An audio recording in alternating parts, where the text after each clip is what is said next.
I'm just going to be honest with you guys. This week could change everything for Tesla stock throughout the rest of 2024. If this week goes good, Tesla stock could be at all-time highs by the end of this year, maybe by the start of 2025. And 2025, well, that's still up in the air, whether or not we go into a recession, the economic data gets worse, so on and so forth. 2025 could, to some degree, be foreshadowed by events that we get this week. And I'll explain this here in this video. I want to keep this as short, sweet, straight to the point as possible while giving you all of the information you need to know. So let's start with why this week is so important, specifically for Tesla. That's because we have the Jackson Hole Economic Symposium. As I mentioned in the last video, the best case scenario is a Jerome Powell that comes out Friday that basically says inflation is over with. We've spent the last 2 years or so focused on inflation and not focused on the economy from the Fed's perspective. Now we need to see that flip from the Fed not worried about inflation anymore to a Fed that really confirms and affirms investors that they will do whatever they have to do to make sure the economy does fine because they're in a position of strength to be able to do so. That even if the Fed does accommodate markets, they don't see inflation returning. We need a confident and competent Powell on the risks that face us ahead. And to be honest with you guys, I think we're going to get that. I think we're going to get a Powell that is confident inflation is not a problem like it was before. Of course, you're going to get Powell that says we're going to be attentive to inflation. If we see a problem, we will address it. But again, for the most part, Powell's going to focus on the economy and, more importantly, reassuring investors that there is a Fed backstop. In fact, basically ever since the 50s, like 40s, the Fed was created in the early 1900s. Really, ever since the Fed's inception, the bottom of crises and fear events or recessions has really been when the Fed has come out and backstopped the economy and backstopped the markets. I think you're going to get a Powell that basically says we'll do whatever we have to do to make sure we get a soft landing. That we are so restrictive right now, we're going to get to neutral as systematically as fast as possible. That's likely going to be like 25 basis points at every Fed meeting over the next 1 to 2 years, just to get back to a place of neutral. But the Fed will, I think, reaffirm investors that they will do whatever they have to do. That could be buying assets. That could be cutting rates. That could be bailing out businesses. Now, I don't think the Fed's going to go into specific detail there because that would probably cause some panic, right? If the Fed's like, oh, we'll bail everyone out. We'll, bail out businesses, start buying, bonds again, whatever. But I think the Fed's going to make it very clear this Friday that they will make sure markets do just fine. Because let's face it, what could be the recession catalyst is a stock market crash, is growth fears and concerns. Because usually, at least in the past 20, 30 years or so, there has always been a catalyst to cause a recession. Now, you could say part of the catalyst we've had in the last 20, 30 years were, the events themselves, the problems, the mortgage crisis back in 2008. The other part of the problem was the Fed did not step in soon enough. The government, in some cases, did not step in soon enough. That perhaps if the Fed had stepped in 2007 and reassured investors that they would do whatever they had to do to make sure we didn't go into a recession or have economic pain, that it wouldn't have gotten as bad because maybe markets wouldn't have crashed as far as they did, and maybe the problem or crisis would have been contained a long time ago. And I think the Fed realizes this. The power of, it's called jawboning, where the Fed just says things to kind of reaffirm investors or to price things in. Like, that's why you get so many speeches from Fed speakers, that forecast things. Like in 2022, it was, we're going to have to raise rates even more. Inflation's coming in hot. Oh boy, get ready. Large rate increases are coming. And now recently you've had members like Fed Goolsbee that have sounded more cautious on the economy and, that the Fed is going to start reducing rates soon.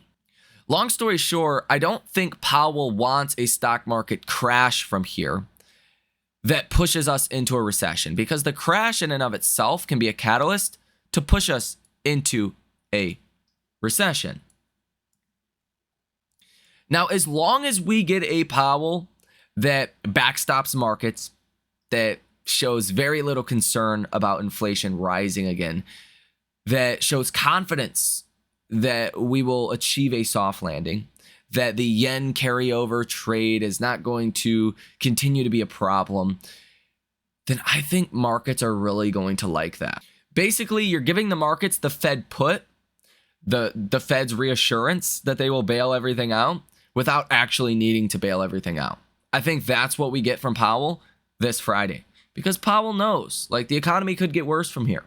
But if he can say some things now to maybe brunt some of that negative downside fear, then I think that's probably in the best interest of the Fed at this point, with the federal funds rate being 5.5% and trying to cut rates in a way that's systematic and not spook investors. Now, the other question really is, do we get 25 basis points or 50 basis points? I've talked about this many times in videos. I think 25 basis points is generally a positive, 50 basis points is generally a negative. Although I could see the Fed jawbone the markets into 50 basis points. I could see the Fed talk markets into a 50 basis point cut at the first Fed meeting to try to get a jump on right sizing Fed policy. The Fed Powell could say, we're just so restrictive right now, we don't need to be this restrictive. We could do a 50 basis point cut and then evaluate from there, and then cut rates at 25 basis points on their scheduled path ahead. That maybe just the first Fed cut could be in offloading, if you will, and try to normalize policy that way. I could see the Fed Powell talking the markets into that. Now, why is this all so important, and why does this have such a huge impact on Tesla? Well, if the Fed backstops markets essentially before they need to, that's obviously going to be a good thing. But if the Fed is dovish, like I think, and they say things along those lines, then I don't think the markets are going to crash. I think there is going to be a lot of volatility. Yes, the election, there could be more volatility there, of course, especially when we learn more about different policies and the markets, start to price that in or whatnot. I do think you will see a rotation, a pretty profound rotation. Let's be honest, cyclicals, high quality value dividend stocks that are tied to the interest rate cycle have not done well in 2 years, 3 years. I think that starts to change. Because again, what are the dynamics of big tech? Why is Apple, Meta, Amazon, Google, Microsoft, and these other stocks done so well? These big tech names. Because one, they're seen as recession resilient. Maybe they would not be as hurt during a recession. They're not affected by interest rates, by the Fed raising rates. It really doesn't affect them, like, literally at all, okay? And when the Fed raises rates and keeps rates as high as they have, these companies just take in more bottom line profits via their $50 to $200 billion of cash that's in the bank. Okay, those are 3 positive reasons that big tech has done so well and led the markets. Those 3 reasons literally go out the window as the Fed starts to cut rates. The odds of a recession start to fall. These companies take in less interest on their cash, so on and so forth. And there's other, smaller reasons perhaps why big tech has been outperforming. But then you can start to really open up a path for growth stocks like a Tesla, other, AI stocks to do well. And I think Tesla will start to see this second wave of the AI revolution, as I've talked about in videos prior.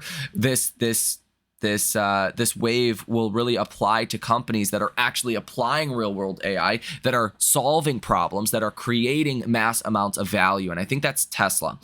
Now, for very specific reasons, Tesla will be benefited when the Fed starts to cut rates, especially, again, if they're able to cut rates systematically. And also, if the Fed reaffirms that they will do whatever they have to get a soft landing, Tesla's going to benefit from that as well, dramatically, because Tesla is a cyclical company. Cyclicals do well when the economy does well, and they do poorly when the economy does poorly. You want to see a soft landing. You want to see rates that start to fall. You want to see a Fed that backstops the markets. If we get that, it's going to be off to the races for Tesla.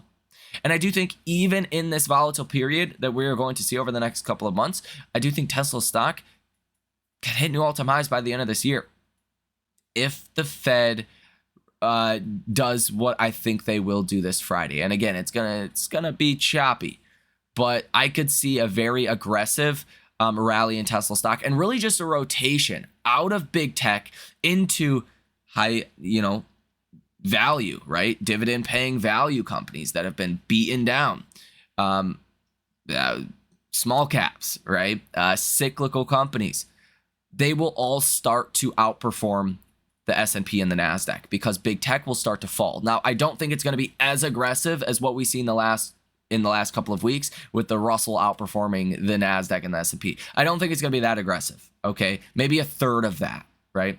But I think it will last a lot longer. The longevity of this will be a lot stronger until we get economic data that shows we may be heading into recession. And the question is, does the Fed come in and kind of bail things out, soon enough, or do we actually go into recession? But from now, maybe until the end of the year, as long as the economic data does not start to come in really bad, this Friday can be a massive catalyst for Tesla and really just change things for Tesla.